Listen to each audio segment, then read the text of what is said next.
بسم اللہ الرحمن الرحیم۔ السلام علیکم۔ آج ہم پڑھیں گے سورہ اعراف رکو نمبر 17۔ ہم نے موسیٰ کو 30 شب و روز کے لیے کو سینا پر طلب کیا اور بعد میں 10 دن کا اور اضافہ کر دیا۔ اس طرح اس کے رب کی مقرر کردہ مدت پورے 40 دن ہو گئی۔ موسیٰ نے چلتے ہوئے اپنے بھائی ہارون سے کہا کہ میرے پیچھے تم میری قوم میں میری جانشینی کرنا اور ٹھیک کام کرتے رہنا اور بگاڑ پیدا کرنے والوں کے طریقے پر نہ چلنا۔ جب وہ ہمارے مقرر کیے ہوئے وقت پر پہنچا اور اس کے رب نے اس سے کلام کیا تو اس نے التجا کی کہ اے رب مجھے یا رائے نظر دے کہ مجھے تجھے دیکھوں۔ فرمایا تو مجھے نہیں دیکھ سکتا، ہاں ذرا سامنے کی پہاڑ کی طرف دیکھ، اگر وہ اپنی جگہ قائم رہ جائے تو البتہ تو مجھے دیکھ سکے گا۔ چنانچہ اس کے رب نے جب پہاڑ پر تجلی کی تو اسے ریزہ ریزہ کر دیا اور موسیٰ غش کھا کر گر پڑا۔ جب ہوش آیا تو بولا پاک ہیں تیری ذات، میں تیرے حضور توبہ کرتا ہوں اور سب سے پہلا ایمان لانے والا میں ہوں۔ فرمایا اے موسیٰ میں نے تمام لوگوں پر ترجیح دے کر تجھے منتخب کیا کہ میری پیغمبری کرے اور مجھ سے ہم کلام ہو،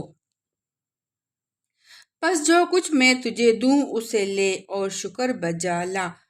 اس کے بعد ہم نے موسیٰ کو ہر شعبہ زندگی کے متعلق نصیحت اور ہر پہلو کے متعلق واضح ہدایت تختیوں پر لکھ کر دے دی اور اس سے کہا ان ہدایت کو مضبوط ہاتھوں سے سنبھال اور اپنی قوم کو حکم دے کر ان کے بہتر مفہوم کی پیروی کرے۔ عنقریب میں تمہیں فاسقوں کے گھر دکھاؤں گا۔ میں اپنی نشانیوں سے ان لوگوں کی نگاہیں پھیر دوں گا جو بغیر کسی حق کے زمین میں پڑے بنتے ہیں۔ وہ خواہ کوئی نشانی دیکھ لیں کبھی اس پر ایمان نہ لائیں گے۔ اگر سیدھا راستہ ان کے سامنے آئے تو اسے اختیار نہ کریں، اور اگر ٹیڑھا راستہ نظر آئے تو اس پر چل پڑیں۔ اس لیے انہوں نے ہماری نشانیوں کو جھٹلایا اور ان سے بے پرواہی کرتے رہے۔ ہماری نشانیوں کو جس کسی نے جھٹلایا اور آخرت کی پیشی کا انکار کیا اس کے سارے اعمال ضائع ہو گئے۔ کیا لوگ اس کے سوا کچھ اور جزا پا سکتے ہیں کہ جیسا کریں ویسا بھریں؟ اب اس کی تفسیر پڑھتے ہیں۔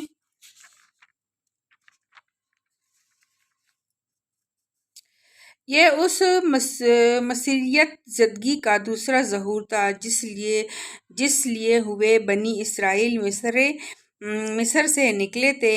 مصر میں گائے کی پرستش اور تقدیس کا جو رواج تھا، اس سے یہ قوم اتنی شدت کے ساتھ متاثر ہو چکی تھی کہ پیغمبر کے پیٹھ موڑتے ہی اس نے پرستش کے